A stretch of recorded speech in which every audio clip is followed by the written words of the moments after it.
Oi, tudo bom? Que a paz e a graça do nosso Senhor Jesus Cristo esteja presente no coração de vocês. Vamos lá para mais uma aula. Como eu disse, estamos fazendo aulas mais rápidas para poder a gente conseguir terminar e ganhar esse tempo atrasado, tá bom? Senhor, que Tu nos abençoe mais uma vez, que Tu nos oriente, que Tu seja, Senhor, aquele que nos instrui nesse momento e que tudo aquilo que Tu tem para comunicar para nós, para falar para nós, Pai, nós possamos ouvir e colocar em prática na nossa vida, no nosso ministério, em nossas igrejas. Em nome de Jesus, amém. Vamos lá, falando do treinamento na verdadeira espiritualidade. Temos que ser treinados, mas não podemos deixar de entender que estamos sendo treinados para algo espiritual. Então é uma forma de treino diferente. Né? Vamos ver 1 Timóteo 4, do 8 ao 10, que diz o seguinte: o exercício físico, de fato, é de algum valor. No entanto, a piedade para tudo é proveitosa, porquanto traz consigo a promessa da vida presente e da futura. E essa palavra é uma afirmação digna de todo crédito e plena aceitação, pois é justamente para isto que trabalhamos e lutamos, porquanto temos depositado nossa esperança no Deus vivo, o Salvador de todos os homens, especialmente dos que creem. Então, o que nós entendemos aqui? Que o exercício físico é importantíssimo para o nosso corpo, para a gente ter um corpo saudável. Quando a gente vai chegando à minha idade, mais ou menos, né? Quando a gente vai chegando aos 60, essas coisas todas, a gente tem que se cuidar. Coluna, coisas que fizemos na juventude, na fase adulta, que nos prejudicou e que hoje a gente vai precisar de um exercício, de um treinamento para mantermos a nossa forma física, para não engordarmos demais, porque se engordarmos demais pode prejudicar a nossa coluna. Então é todo um processo. Então o exercício físico é muito importante. É importante demais para aqueles que são atletas, aqueles que vão competir, que vão para as Olimpíadas, né? Para as Olimpíadas não importa, ele tem que treinar.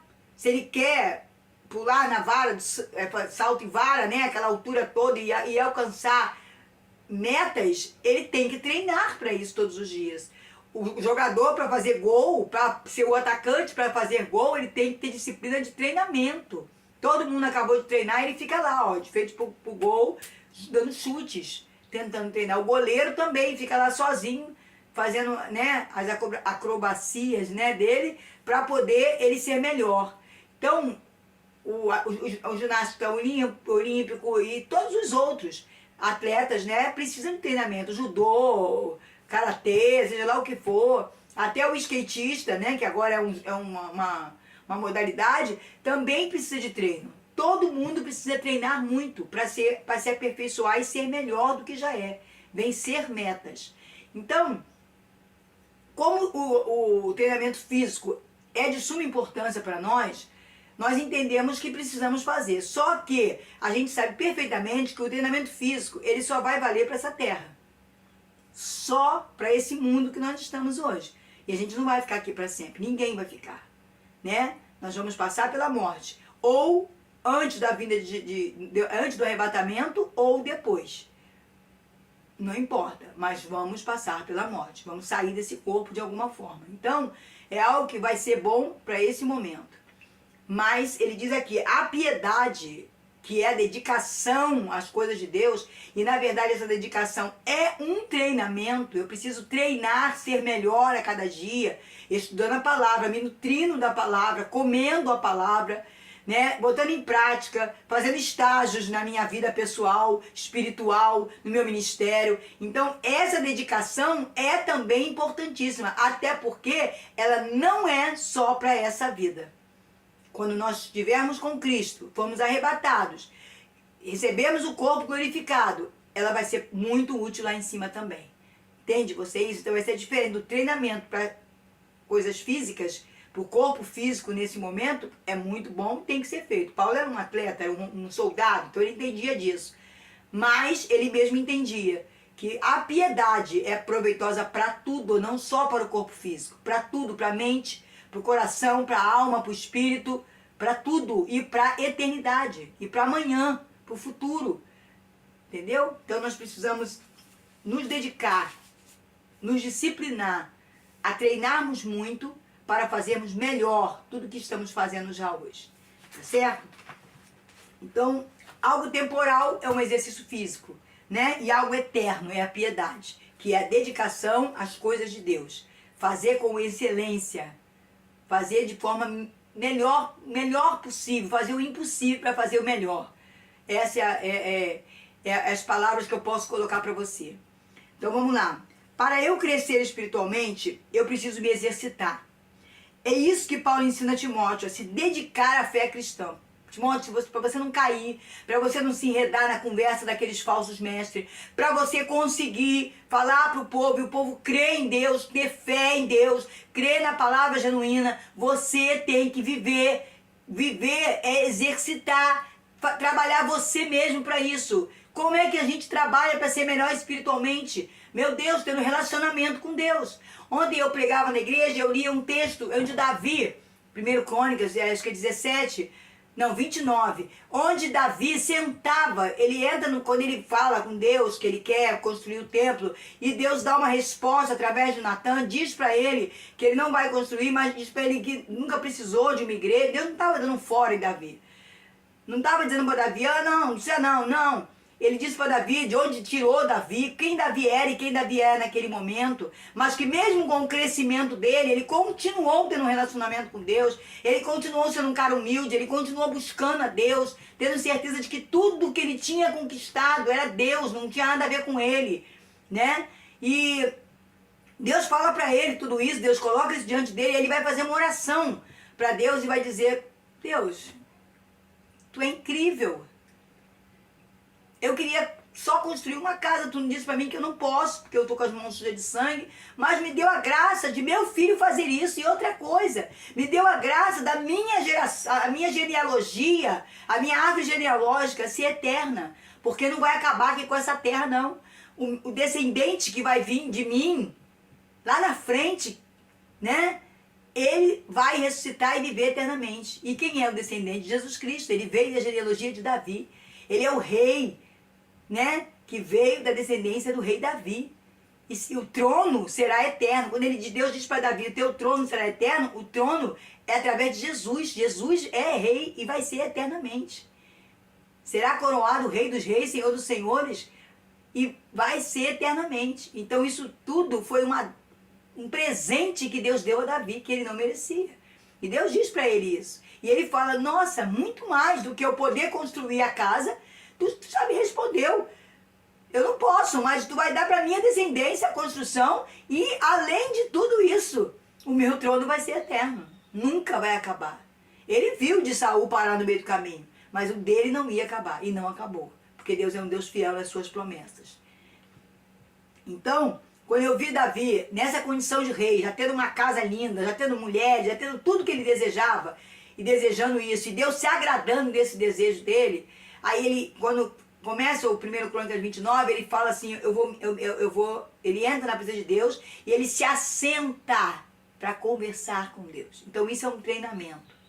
Isso é um treinamento para nossas vidas. Se nós queremos ser um homem e uma mulher de Deus, em perfeita comunhão com o Senhor, queremos fazer o que Paulo queria que Timóteo fizesse, é isso aí que Paulo queria. Que ele treinasse, que ele exercitasse a sua fé na prática, entrando na presença de Deus, sentando com Cristo, conversando com Cristo como uma pessoa, porque Cristo é uma pessoa. Então ele tinha que se assentar com ele, como Davi fazia, conversar, como Abraão fazia, como Moisés fazia.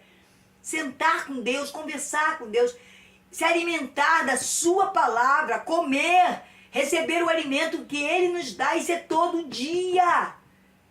Se possível, 3 horas, 3 vezes por dia, como Daniel. Se não dá, pelo menos uma tem que acontecer, para que eu seja um cristão forte, cheio do Espírito Santo. Eu tenho que ter essa vida de exercício para alcançar, ser um atleta espiritual, um atleta do reino de Deus. Então, igual um atleta se prepara para as Olimpíadas, ele queria assim, dessa forma, que Timóteo se preparasse para ser um líder, para ser um pastor de ovelhas, para ser alguém que iria combater o bom combate, terminar a carreira, guardar a fé e ir para o encontro de Jesus. ele fala, repete para que Timóteo não desperdice tempo com discussões profanas e inúteis. Não adianta você tentar convencer pessoas, falar um monte de coisa, tentar argumentos, estratégias, fazer shows para convencer a plateia, agradar pessoas individualmente para elas continuarem firmes, sendo fiéis, nada disso. O que nós temos que fazer é combater a mentira com a verdade, pregar a verdade o tempo inteiro, doa quem doer, seja vontade de A, de B, de C, não é vontade de Deus, pregar a verdade, a palavra genuína. E para isso eu preciso conhecer essa palavra, eu preciso viver essa palavra e passar ela para os outros. Então é exatamente isso que ele fala para Timóteo. Não perde tempo com discussões, com invenções, não fica querendo criar fantasias igual eles, os homens lá, os falsos mestres de Éfeso, criar situações, criar projetos e campanhas e coisas que só para chamar a atenção do povo. Mas a palavra é que vai fazer a transformação das pessoas, é a palavra que vai mudar o rumo da história, que vai tirar uma pessoa da lama e vai botar ela em pastos verdejantes. É a palavra, não é o show que eu faço, não é o modo que eu prego, nada disso. Então eu preciso ser alimentada, nutrida, fortalecida, instruída nessa palavra e passar isso para que a igreja também cresça desta forma, buscando também esse conhecimento para que outros líderes se levantem. Paulo exorta Timóteo a investir em sua vida espiritual, disciplinar-se na verdadeira piedade.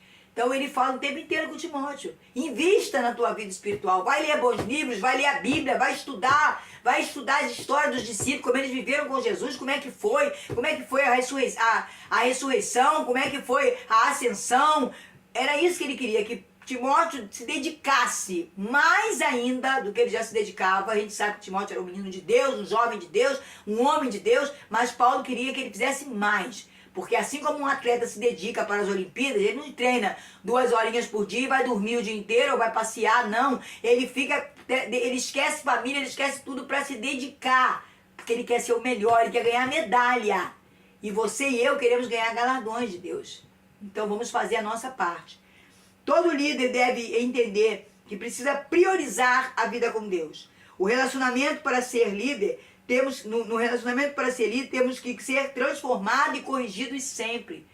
Sempre vamos passar por correção. Sempre vamos estar fazendo alguma coisa que não é do agrado de Deus. E Deus vai nos mostrar através de pessoas, através da palavra. Ele vai nos mostrar e a gente tem que tentar buscar essa correção, tentar entender, pedir perdão, se humilhar. Entendeu? Não é ficar, eu não fiz isso, eu não sou assim. Não, nós temos um caráter que é a influência do Adão, do homem, do nosso pai biológico, e que não agrada a Deus, e que não vai entrar no reino de Deus. Então nós temos sim que alimentar o homem espiritual para que ele cresça todos os dias, ele seja maior do que a nossa carne, né?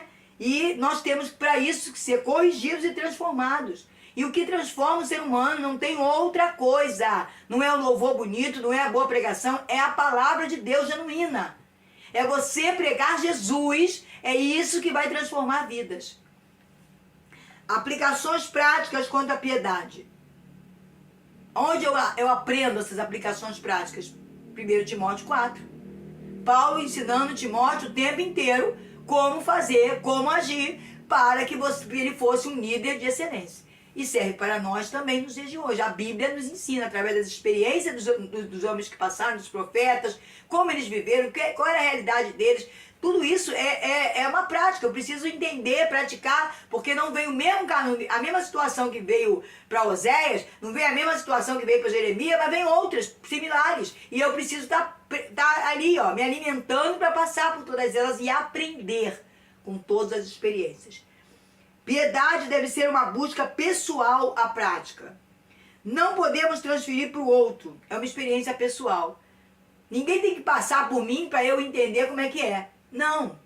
Eu posso olhar as experiências dos outros, como a gente olha para a Bíblia e vê as experiências dos nossos irmãos em Cristo, mas eu tenho que ter as minhas experiências com Deus. Eu tenho que passar pelas minhas provas. Eu vou errar, vou me arrepender, vou pedir perdão, vou ser perdoado, vou levantar a cabeça, a palavra vai me instruir, vai me fortalecer, vai me alimentar. Eu tenho que ter as minhas experiências pessoais.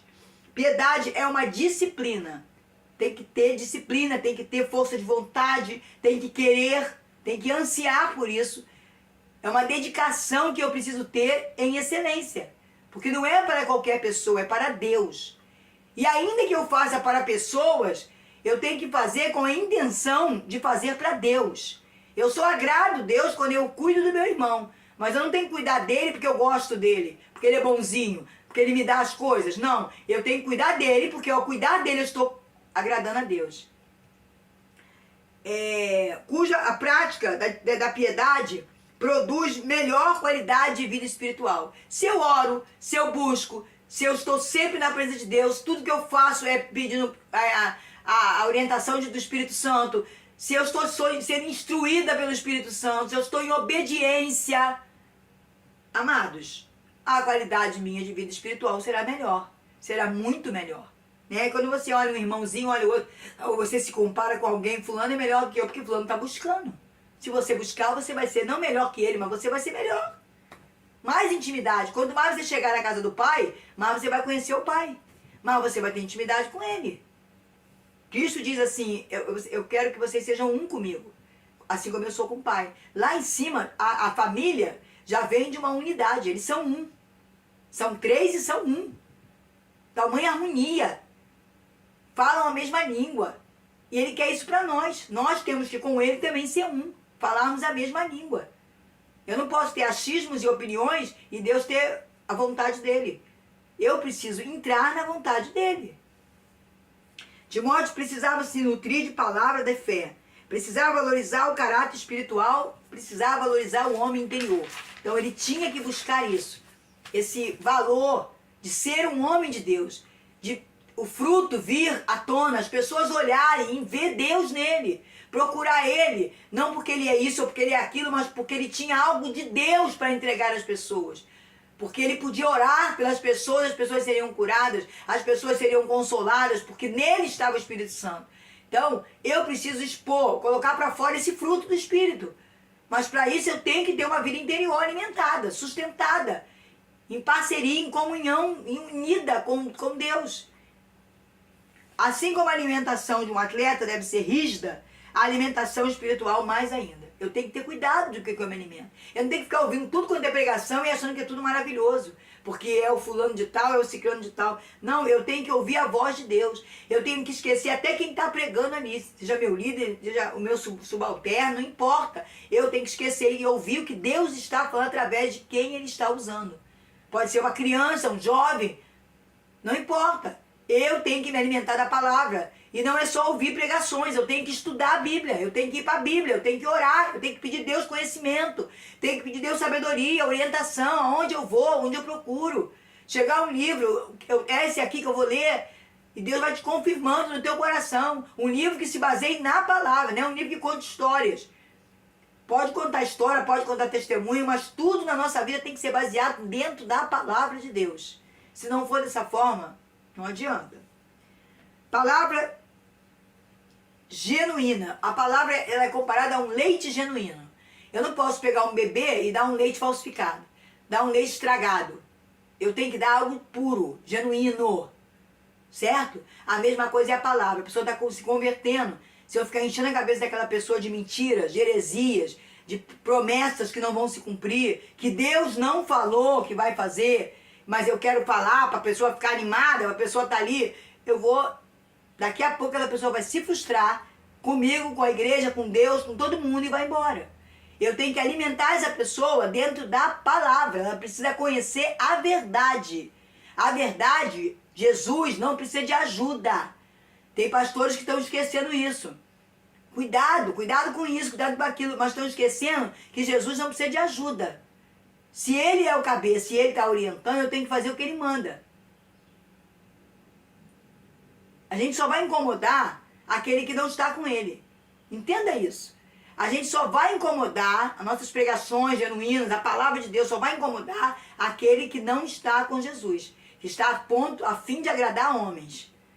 Mas nosso objetivo como líder é agradar a Deus em primeiro lugar. É fazer a vontade de Deus em primeiro lugar. Porque se nós fizermos a vontade de Deus, até os homens, que muitas vezes podem não estar de acordo, vão entender. Porque o próprio Deus vai cuidar disso. Tá? Então, 1 Pedro 2,2 diz o quê? Vamos dar uma olhadinha aqui na Bíblia? 1 Pedro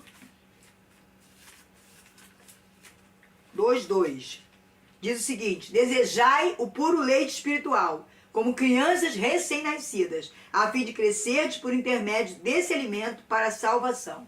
Então, eu tenho que desejar o leite puro. Eu não tenho que, porque eu já cresci, não preciso mais de leite, eu quero... Não, eu tenho que tomar aquilo que o Senhor está me dando, leite puro. Eu tenho que desejar, tá aqui, ó. Desejai o puro leite espiritual, a palavra de Deus. Se você vê muita conversinha, muito bababá, meu filho, eu quero a palavra. A pessoa pega o microfone e vai pregar. Aí começa, conta história, fala de fulano, fala de ciclano. Meu amado, eu quero a palavra de Deus. Eu quero ouvir Deus falar comigo. Deus não precisa desses artifícios. Hebreus 11:4, 11:14. Diz o seguinte: os que se expressam dessa maneira demonstram que estão em busca de uma pátria. Quando a gente realmente busca o leite genuíno, busca a presença, busca a palavra, está em comunhão com Deus, não é nenhum alienado às coisas de Deus, não está ali caiu de paraquedas num lugar, tá? A gente está buscando uma pátria. E a nossa pátria não é nessa terra, é nos céus. É Deus, é Jesus que preparou para nós. Esse leite não pode ser falsificado ou adulterado. Muitas pessoas no mundo de hoje, muitos mesmo, adulterando a palavra de Deus. Paulo falava para Timóteo, estão lá dizendo proibido casamentos. Se o casamento é algo de Deus, se Deus instituiu, foi orientando o homem, passo a passo, ao ponto de chegar como é hoje, a lei dos homens, a lei de Deus, juntar tudo. Como é que as pessoas querem mudar isso?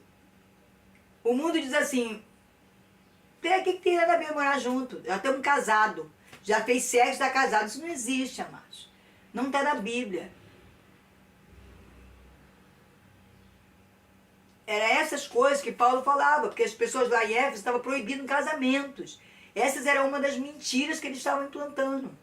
Entre outras. E Deus quer que a gente pregue aquilo que deu. O próprio Paulo fala, é melhor casar do que se abrasar. Então, é mentira isso? Está na palavra. E a palavra, ela não mente, ela não erra. Então nós temos que observar a palavra para saber se aquilo que está vindo para nós, aquele conhecimento, é realmente algo de Deus. O leite original, ele produz vida. E o leite falsificado, ele produz morte. Porque a pessoa que é alimentada pelo leite falsificado, daqui a pouco ela está no mundo de novo, está pior do que estava. Mas aquele que é alimentado pelo leite genuíno, pela palavra de Deus, ele vai crescer, vai passar por muitas situações difíceis, mas ele não vai cair, porque Deus vai estar com ele, fortalecendo e sustentando ele todos os dias. Paulo vem combatendo os falsos mestres que falsificam a palavra, que adulteram a palavra. Leite não é só para os bebês. Você já viu um idoso precisando de leite? Claro, precisa de cálcio. Então tem que tomar leite. Pode ser desnatado, mas tem que tomar leite. Não é isso? Então, a vida inteira nosso corpo físico precisa de leite. A vida inteira. E assim, a vida inteira o nosso corpo espiritual, desde que a gente conheceu Jesus e recebeu o chamado, a gente precisa da palavra de Deus, que é a parte espiritual. Timóteo tem como ministro que se alimentar da palavra constantemente. Ele não pode. Estudou a palavra hoje, aí passa um mês para estudar de novo, ou passa uma semana, não pode. Ah, mas estou trabalhando, mas tem muita coisa para fazer. Ou então até aqueles que vivem da obra, eu tenho muita coisa para fazer na igreja, tenho que resolver isso, tenho que fazer isso, tenho que marcar oração, tenho que marcar reunião. Não importa o que você vai fazer. Primeiramente, tem que ser dirigido pelo Espírito. O Espírito Santo tem que te dizer o que fazer, para você não fazer nenhuma coisa que não está agradando a Deus. Que às vezes você está perdendo tempo fazendo um monte de coisa que não está chegando ao coração de Deus. Então presta bem atenção nisso, você tem que consultar Deus. Vai estudar Davi e vai ver como tudo ele consultava. E quando ele não consultava, ele falhava. Então nós temos que consultar a Deus. Tá? E devemos estudar a palavra constantemente. Eu tenho que ter um conhecimento de Deus, da palavra de Deus. Uma experiência pessoal. Para quando a palavra vir por outra pessoa, eu saber do que Deus está falando comigo. E eu poder mergulhar em águas ainda mais profundas. Entenda bem isso. Todos nós devemos desejar ardentemente a palavra de Deus. Desejar ardentemente ler a Bíblia. Tem pessoas que não lê Bíblia. Só vão para a igreja assistir o culto. Mas é importante, é bênção, é. O pastor foi chamado por Deus, amém. Mas você tem que ter experiências pessoais, tem que ler a Bíblia. O treinamento na piedade é o segredo da intimidade e companheirismo com Deus. No versículo 8 está mostrando isso para você. No 1 Timóteo 4, versículo 8 está dizendo isso para você. Para você estreitar o relacionamento com Deus, para você estar ali se dedicando cada vez mais. Porque quando você se dedica às coisas de Deus, você tem que saber o que Deus quer. Você tem que saber quando Deus, você vai lá para frente com a palavra toda escrita, todo o seu esboço pronto, porque você aprendeu assim, e chegar lá no púlpito, Deus mudar tudo. Porque tem uma alma ali precisando ouvir outra coisa. Você obedecer a Deus. Deixa o esboço para lá. E vamos ouvir o que Deus está mandando falar. Deus já fez isso com pregadores. Eu já tive uma experiência fortíssima num seminário de mulheres que a gente faz em março, pastora Margarida, uma pregadora que veio de fora. Eu estava passando por uma situação horrível na minha vida, na vida do meu filho, com a minha família, a igreja, envolvendo igreja, família, nora, todo mundo. E naquele dia a pastora começou a pregar. E de repente a pastora mudou o tema da pregação. Começou a falar da filha dela, do problema que tinha acontecido, da Bíblia, dentro da palavra de Deus. E ela disse assim, eu não sei porque Deus está mudando o rumo da história. Mas eu sabia, eu estava recebendo. Eu saí de lá com a vitória. Eu saí de lá com a estratégia que Deus queria que eu fizesse.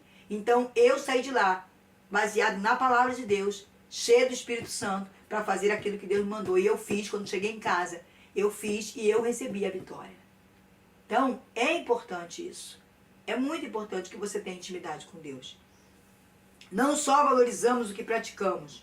Orar e estudar a palavra não é uma obrigação. Ah, eu tenho. Não, eu não tenho, eu preciso. É necessário. Sabe, quando Jesus fala assim, é necessário eu passar por Samaria. É importante, eu preciso, porque tem uma alma lá. Mas prazeroso. Ele desejou, ele disse para os discípulos, eu desejei muito tomar essa ceia com vocês, é a última aqui na terra. Mas porque essa ceia muda tudo, agora não é mais sangue de animal, agora não é mais só a festa lá, porque foi libertação do Egito, agora é que eu sou o Cordeiro, que vou salvar toda a humanidade, que posso salvar toda a humanidade. É o meu sangue que vai entrar lá no tabernáculo celestial diante de Deus. Está entendendo a situação? Então, não é obrigação, é prazer. Não é um fardo, é um desafio. Tem uma pastora nossa, que a nossa região conhece bem, que ela é daqui, a pastora Deise, que ela sempre falou isso. Quando a gente faz as coisas de Deus, até pode ser trabalho material de Deus, com prazer, com amor, entendendo que aquilo ali é o reino, que eu estou fazendo porque eu vou ganhar almas, eu estou fazendo porque pessoas vão chegar até a igreja. Então, não me cansa. E é verdade. Quando você está fazendo a obra de Deus, você pode ir para lá, para cá, voltar, subir, descer, para dormir meia-noite. Não importa, você não fica cansado. Há um renovo na tua vida. Quando você trabalha o dia inteiro para ganhar dinheiro, para coisas materiais, frutos materiais, você vai estar cansado, você vai estar fadigado. Claro que você tem que trabalhar, você vai dormir, vai descansar, seu físico vai ser renovado, mas é diferente de quando nós fazemos as coisas espirituais. Nos dedicamos a fazer o melhor para Deus. Preservar neste caminho requer muito empenho e energia. Prosseguir o alvo tem um custo alto. O líder, antes de tudo, ele tem que continuar sendo um discípulo sempre. Mesmo estando lá em cima, Davi entendeu. Quando ele fala no capítulo 29 de Crônicas, quando ele fala, eu entrei e me assentei para conversar com Deus. Isso é ser um discípulo sempre. Ele já era rei, já tinha uma casa de cedros, de ouro, já tinha um monte de mulheres, concubinas, famílias, filhos, mas ele entendia que ele era um discípulo. Ele tinha que aprender com Deus. Assim como Paulo, como Pedro, como João entenderam que eles tinham que ser discípulo sempre de Jesus Cristo. E nós precisamos entender isso. Nós não somos discípulos do nosso pastor, de homens, somos discípulos de Cristo. Um dia numa convenção foi dito, né, essa palavra, os discípulos do pastor tal. Aí esse pastor, que já não está mais conosco, um homem de Deus, ele disse assim, eu não tenho discípulo. Todos os discípulos foram para Cristo. Fica com isso no teu coração.